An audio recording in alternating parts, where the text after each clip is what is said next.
The Lehigh Valley consists of two counties, Lehigh and Northampton. But within those counties, there are several municipalities, places, and villages, almost 150 total.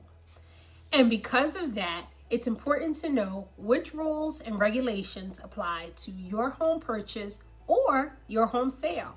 There are so many small towns and communities that many of them will share the local infrastructure of the neighboring city or town, but some have their own. One of the regulations you want to research when buying or selling is, does the municipality require a certificate of occupancy?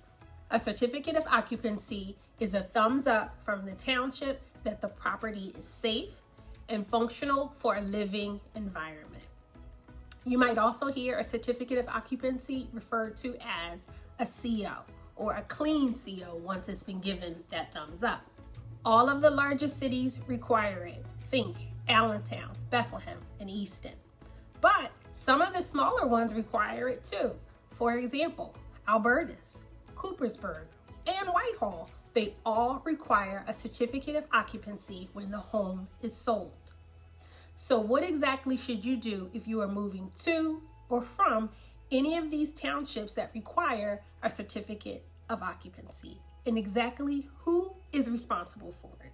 In short, the homeowner carries the burden of the certificate of occupancy, but this will vary. More on this later. So if you are the seller, you have to fill out a form requesting a certificate of occupancy for your property. What happens next? An inspector comes to the property to complete the inspection. The inspector then gives you a pass or a list of things you need to correct to receive the clean CO. It's important to note the municipal inspection is not the same as a home inspection. For the municipal inspection, the inspector works for the city, and a home inspector works for whoever hires them for their services. The municipal inspector is checking that the property is properly zoned and compliant with all building codes for its intended use in that area. It would be great if they were all the same, but nope, it just can't be that easy. The good news is the municipalities now offer some of this information on their websites.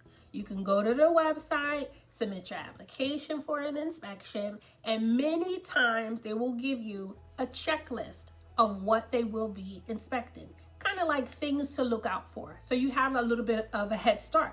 For example, some of the common regulations include smoke detectors on every floor, GFCI outlets in the bathroom, and properly displayed street addresses on the exterior of the house. That's just to name a few. If you are the buyer or seller, there are basically three possibilities with a certificate of occupancy. Option 1, the home is sold with a clear CO or a clean CO. In this case, the seller completes everything required for their municipal inspection, and there is zero risk for the buyer. Option 2, the home is not sold with a clean CO. In this example, the seller hasn't done anything required for the municipal inspection. When this is the case, the certificate of occupancy becomes the responsibility of the new owner. When this happens, the risk and liability falls on the buyer. And you might be thinking, who would accept this? Surely not me, but it happens.